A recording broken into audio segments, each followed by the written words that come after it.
叫做门框互对。门框。好，大家好，我是 Isaac， 我是妙，我是高文，我是杰克，我是 Kevin， 我是 David， 我是小哥。我们今天一样要玩刻板印象大挑战，会列出5个关于女生的刻板印象，也就是男生常常会贴在女生身上的标签。如果你觉得是的话，你就举起你手中圈的牌子；你觉得不是，就举叉。第一题，女生都很情绪化，你们觉得是这样吗？3、2、1，请举牌。男女都蛮情绪化的，我觉得女生的情绪化可能是她会比较焦虑紧张，然后男生的情绪化通常都是很容易发脾气。女生通常都是感性，女生情绪化是因为她可以表现出来，那男生其实也有情绪，但是他可能很压抑自己，所以会感觉出来就是男生还好，但是女生很情绪化的这种反差。我觉得每个人都有情绪，但是不应该用情绪化去贴这个标签。其实我觉得这个标签才是真正让女生情绪化的原因。有时候女生可能突然有点低落，说你干嘛？你又怎么了？他们这些字眼就会让女生整个俩起来，就觉得说什么叫做又怎么了？然后就觉得被误会。其实任何人都不喜欢被误会。下一题，女生都很爱钱、爱包包。3、2、1，请举牌。有更好的环境一定会喜欢嘛，只是不是代表就是有钱就一定会喜欢，为什么 Kelvin 突然变圈了？因为他们用钱砸的啊。没有钱就万万不能啊，钱不是万能的。人家今天穿的很正式，然后穿个小礼服，你带人家去吃夜市，他会夸靠干嘛啊？我是公主心啊！我觉得有钱他有选择的权利，我不一定每餐都要吃大餐，我不一定一定要拿很好的包包、很好的衣服。但是当我没有经济能力的时候，我没有这个选择权，我只能穿我能力所及的东西。所以我觉得有钱这个东西是可以让你有很多选择权，做你想做的事情。我觉得女生没有那么爱钱，是因为她们自己本身就会赚钱，她们的爱钱不是爱你的钱，她们自己有能力就可以自己去赚这样。把妹的时候记得不要对他这样讲。我觉得你很会赚钱，那你就自己买就好。请帮我打马赛克那个。我觉得女生喜欢的是那种被在乎、被付出的那种感觉。假如你现在收入3万块，然后1个月只有5000块的预算可以动用的话，你要怎么宠她？很商业的那个理解面来看的话，它不是我市场。就这个叫做门框互对。门框。问你啊，你要怎么宠她？如果你1个月只有5000块的时候，我可能不会交女朋友吧。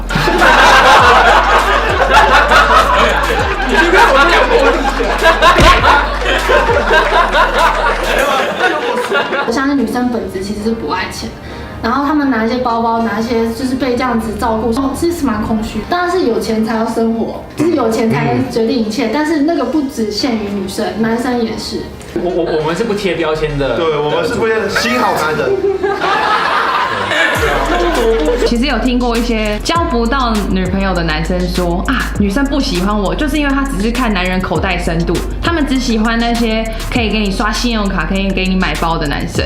自卑心作祟，就是说没钱就交不到女朋友。我相信现在什么条件的人都一定可以找到自己彼此适合的。下一题，女生工作能力不能太强，不然就会嫁不出去，没有人要娶你。3、2、1，请举牌。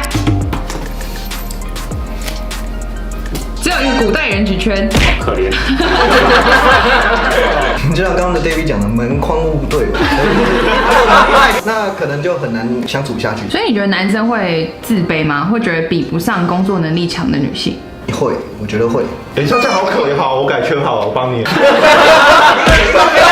女方工作能力很强的时候，其实你会怀疑你自己。事业心比较重的男生，其实都会有这样的问题。如果真的女生突然，她中了乐透中了1亿，你这句话马上惹火很多女生女生赚钱只能靠乐透所以在你们2个的观念里，男生应该要工作能力比女生强，不能太弱了，就差不多。门当户对。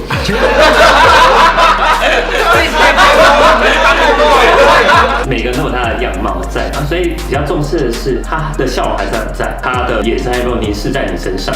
如果说没有的话，那代表就是说你们关系很恶劣。我觉得这东西跟赚钱能力其实没什么关，比较来自于就对人的相处跟亲密关系的维护而已。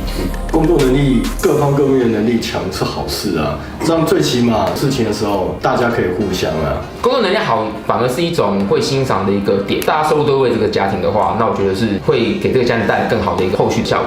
有能力是才华，对，有才华女生是很吸引人的。一下，万一他在你的工作岗位上做得比你好，然后主导权也是比你多，你不会有任何的一点点的嫉妒之心。嫉妒之虚。我不要听印象，没有，我要，你不是圈的，你怎么讲话？刚创业的时候，我还跟我家说啊，女生不用那么辛苦啊，你干嘛那么晚回家？你就找个那长期饭票嫁了就好了啊。我有我自己想过的生活，代表我做这件事我就不能有家庭啊。男生比较自卑，其实就是要看个人的心态怎么转换。因为其实如果你遇到这样的女生，你反而可以让自己更好，她可以打破你很多不同的观念，你可以听到很多新的看法、新的格局。对啊，你看你没有富爸爸，有富女友做。下一题，女生都很爱搞小团体，相互排挤，她们之间友情是很虚伪的。3、2、1，请举牌。虚伪啊！我觉得是很常会发生的事情。那为什么通常女生会这样做，然后男生不会这样做呢？我觉得最大的关键通常就是男生通常没朋友，所以团体组不起来。他们觉得他们比较好的同事闺蜜就是观念理念的，就常常出去啊，就一个小团体一个小团体这样子。应该都是被逼迫的，因为他们如果不抱团的话，就很容易被排挤。可能在一个群体里面，你会想要融入，为了融入，你可能就会去加入他们的话题，所以让大家就觉得哦，女生好像就是会搞小团体，其实有的时候就只是女生的闲话家常，然后被放大化了。最后一题喽，女生很蠢，什么都要凭感觉。3、2、1，请举牌。绝对不能圈的啦。我觉得女生不会很蠢，而且我做事也凭感觉啊。你可能在她不擅长的领域发现到她，但其实她的专业的部分，她可能是很聪明的，是很厉害的。听完之后有没有买单？好，你插派就进去。住啊，我们3个。加油加油，再来努力一点呐！他在他的人生阅历当中，他做这件事情的正确率远大于错误率。插派又一个阵亡了。插派又就是战力陨落了。他可能有他的想法，只是他不会表达。不凭感觉的话，那太累了。所以完了，又一个战力陨落。基本上啊，很多时候啊，那个感觉都是结果，所以它可能涉及到你的长期的人生的各种经验。所以如果你的结果很长是不好的时候，过得不太好的时候，还是凭感觉的话，那通常就是很糟糕的。女生可能只是呛而已。你有傻眼。常常都是哦，感觉他还不错啊，我觉得这个哦还蛮性感，他会觉得哦，我感觉就是这样子啊，然后去影响到他后面觉得自己男朋友偷吃或怎么样，也是最后一个知道的，因为我感觉不会啊，他是这样的，感觉不会去做什么事，什么事，什么事。我先说女生不蠢，我相信女生是凭感觉。其实我们都是逻辑想完以后再去跟你说哦，我觉得这样子，如果那只是一个我们比较柔化的讲法。我凭感觉买了台积电的股票。我凭感觉买 Tesla。